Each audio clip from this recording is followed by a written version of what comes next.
So how can you be effective as a coach when you have an athlete or a couple athletes who do participate in more than one sport or compete in more than one sport? Coach Jason here from Top Line Running. Hope you're all doing well. And again, this isn't it's a question that's been asked of me recently, and it's a good question. It's an important question, right? Because there are athletes that do this. And again, I'm in the process of writing 3 books for those that don't know. It's gonna be a cross-country book, track book, road racing book.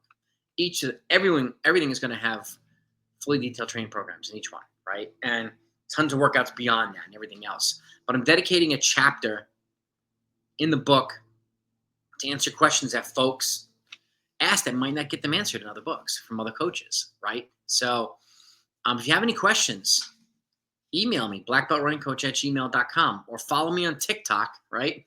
Access the coach. It's one word. And anybody here that's subscribed here but not following me on TikTok, make sure you do that. Because I talk about that there. People mention it to me in the comments and DM me on a regular basis. Questions. And again, I want to make a chapter about you as athletes and you as coaches.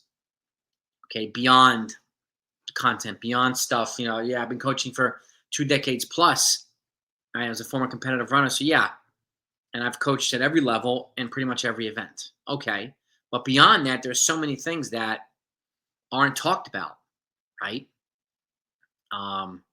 And between coaches or coaches and athletes or athletes. So, and this is why I want this chapter to be dedicated to this specific subject. So again, if you're a runner or coach and you're not subscribed here yet, please hit that like button.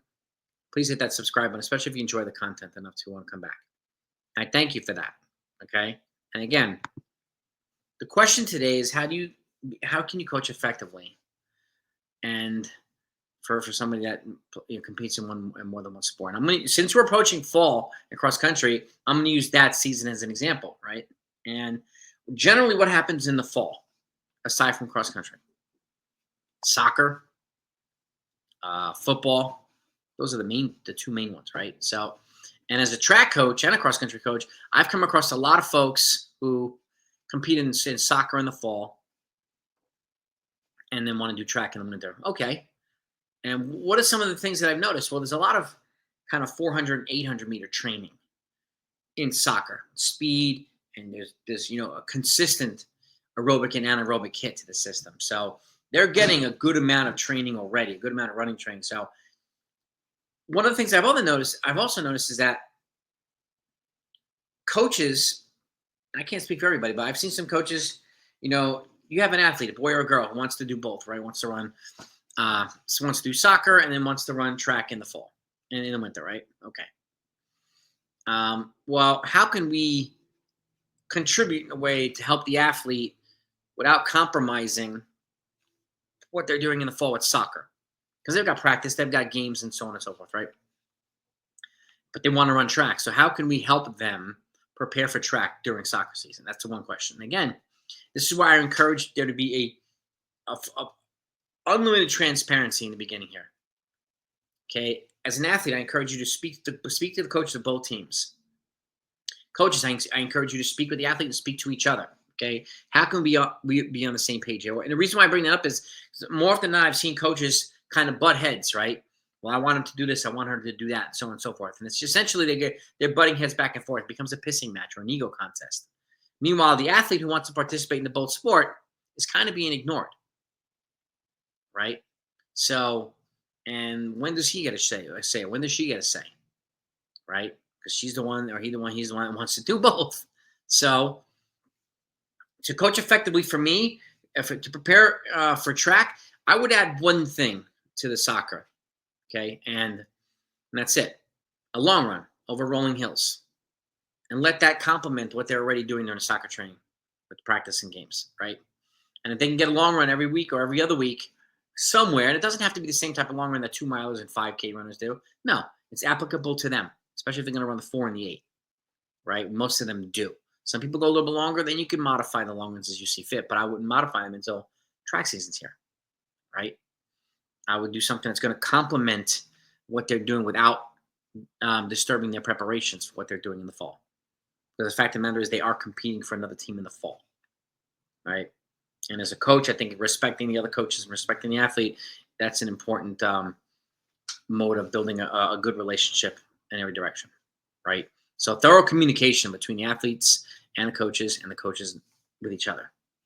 And define expectations in the beginning, right? From both sides. Yes, I mean, I understand, she wants to play soccer. I get it. But where can we fit in the long run here to help her continue to build her aerobic foundation while she's doing soccer? Well, because there's a lot of similar training between soccer and 400, 800 type stuff in the fall, right? So the transition is going to be the transition either way. If you can add a long run in place of a threshold workout or a tempo workout or whatever it might be, since they're going to be running fast pretty much every day in soccer practice, then that's a good way of balancing out this type of stuff in the fall. So that's what I would add in the fall. And I would encourage coaches to speak to other coaches or athletes to speak to their coaches about this. It's okay to want to do both sports. I get it. I come across a lot of athletes who want to do that. That's fine. It's important to communicate that across the board so everybody's on the same page. Okay. And somebody asked me as well, what if they want to run cross country and soccer at the same time in the fall? Well, that's another conversation to have. Okay. Because now, let's just say, well, they run cross country races in the morning, they'll have soccer games in the afternoon. Well, the first thing I'm thinking of as a coach is they're going to play soccer games on tired legs, right? Because they ran a cross country race in the morning. So that's something that needs to be communicated to the soccer coach. And figure out a way, okay, does he or she really need to run every cross country race? Can there be a balance between the two? Where is she showing to be a bigger need in which team, right? Is she part of the top 5 in cross country? Is she part of the main scoring crew in soccer? These types of things have to be factored in. And again, in a way that's going to respect the athlete and their health and their development, but also considering this is what they really want to do, right? But at no time ignoring communication between the coaches. Okay, this is not a sexy subject, but this is very, very important. Okay, and that one right there, that's the question to ask. If you're running cross country race in the morning, play soccer in the afternoon, chances are you're gonna have tired legs, especially if you're on a hilly course, right? If you happen to run a big breakthrough, a huge PB that day. Huge PBs take longer to recover from than regular races do. They do. Okay, that's a fact. Physiologically speaking, as a former competitive athlete, as a coach the last 2 decades, that is a fact. PRs take a little bit longer to recover from than your normal races. That needs to be factored in as well. The last thing we want is the soccer coach to get upset at the athlete, thinking that they're kind of slacking off when they had a hard race in the morning. They need to know about that. This is where transparency, whether you like it or not, is so important, right? So these are areas where you can be effective. And again, there's some other folks who, they run cross country in the fall and then they'll play basketball in the winter. And then they want to come back and be sprinter or do both winter and spring. Right after basketball. I mean, sprinting and basketball in the winter and sprinting in the spring, something like that. Same thing. Communicate between all the coaches. Make sure that the basketball coach is able to do what he or she wants to do with the athlete, and the track coach is able to do the same thing. There's got to be a balance, obviously, if there's athletes playing multiple sports, but that's the way that it is, right? The communication part is, I can't emphasize it enough. Okay, we'll get back to more content and more workouts and all this stuff, but this is a question. Ask them, and it's a really good question. Like I said, I'm adding a whole entire chapter to my books on this type of stuff. If you feel you have a question that's important, email me, blackbeltrunningcoach@gmail.com. That's my email. Or put something in the comments here, right? I definitely don't get enough comments on my videos. And I look, and I'd be more than happy to answer them. If you can follow me on TikTok, like I said, Access the Coach. Okay, and that's me. And you can send me a DM there, put a comment there as well. I get tons of engagement on TikTok, a lot more than I do here. Okay, and I'd like to match the amount of subscribers here that I do on. I have almost 3 times the amount of followers on TikTok than I have subscribers here. So anybody here that's not sub, please hit that button. I don't want you to miss anything. Okay, I want you to be part of the discussion. I go live every single weekend on Sunday mornings. We talk about stuff and we put out training programs, put out workouts, and you can ask whatever questions you want. Okay. But this was the topic today. How do you coach effectively someone who competes in more than one sport, especially if one of the sports is track or cross country?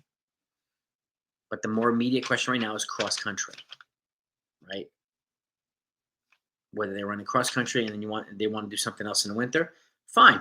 Whether they're doing soccer in the fall, they want to run track in the winter, fine. Have that communication. Really, have that communication. Okay. So if you have any questions about this, don't hesitate to reach out to me. Really, I'm more than happy to answer them. Again, I'm going to continue to do stuff like this as well to continue to answer questions. But there's going to be a whole entire section dedicated onto the coaches and athletes. What do the folks really want to know? Right? If there's for a book to be a super high value to you, this if you to say like this is where's this book been? Okay, I need to share this with all my teammates and friends and runners and coaches and everybody in the track world. I need to share this with people. What needs to be in that book? That's why I'm asking you, the people, because I want to make this about you, not about me. Yeah, I've run fast, great. I've coached fast people, great. But how do I make it applicable to you? Okay. Have a great rest of the summer, or if you're somewhere else on the other side of the world, have a great rest of your off season. I'll talk to you next time.